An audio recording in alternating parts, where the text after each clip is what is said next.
Halo, Assalamualaikum warahmatullahi wabarakatuh. Salam sejahtera untuk kita semua. Baik, untuk pertemuan ke-6 kali ini kita akan membahas tentang organisasi dan tujuan organisasi, terutama di Food and Beverage Department. Pertama, kita bahas mengenai organisasi secara umum. Organisasi pada dasarnya dibuat sebagai tempat ataupun wadah bagi orang-orang yang untuk berkumpul, bekerja sama secara rasional dan sistematis.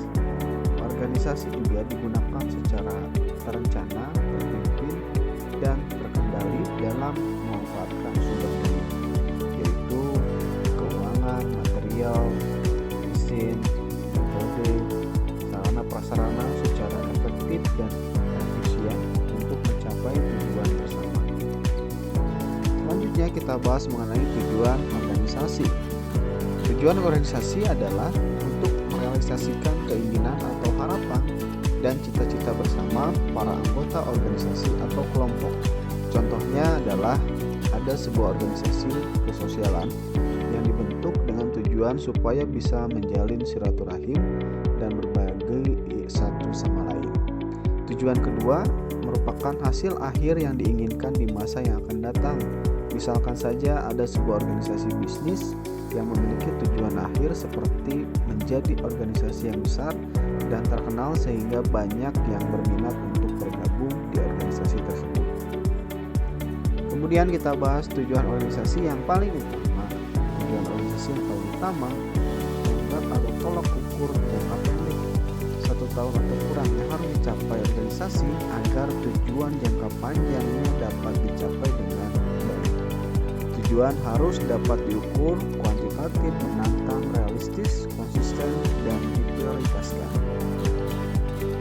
Baik, adapun manfaat organisasi. Manfaat dapat dilihat dari sebuah organisasi adalah yang pertama melatih leadership atau kepemimpinan, yang kedua memperluas relasi dan pergaulan, yang ketiga pembelajaran bekerja yang sesungguhnya, yang keempat pembentukan terhadap karakteristik seseorang, yang kelima adalah peningkatan terhadap wawasan serta pengetahuan seseorang mampu menghadapi segala tekanan yang diberikan oleh atasan. Dalam organisasi pasti ada sebuah keikutsertaan atau partisipasi dari setiap instrumen organisasi, baik itu anggota ataupun pimpinan. Keikutsertaan dalam organisasi ini bukan hanya berarti keterlibatan jasmania saja.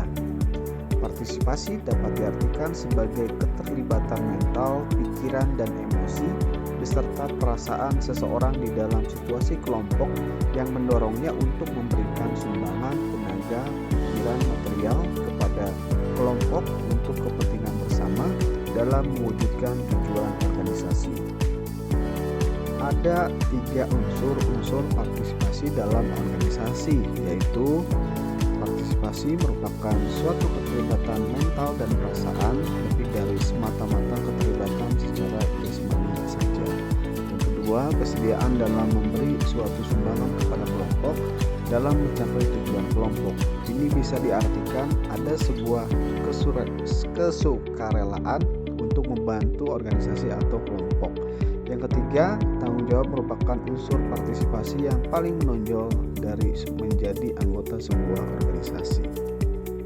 Selanjutnya kita bahas tujuan penting di organisasi.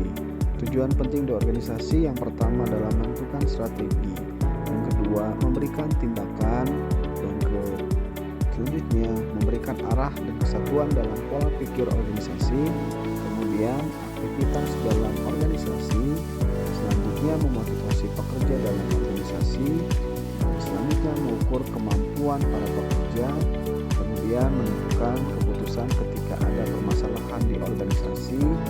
Yang paling penting adalah memunculkan ide kreatif dari para anggota organisasi tersebut.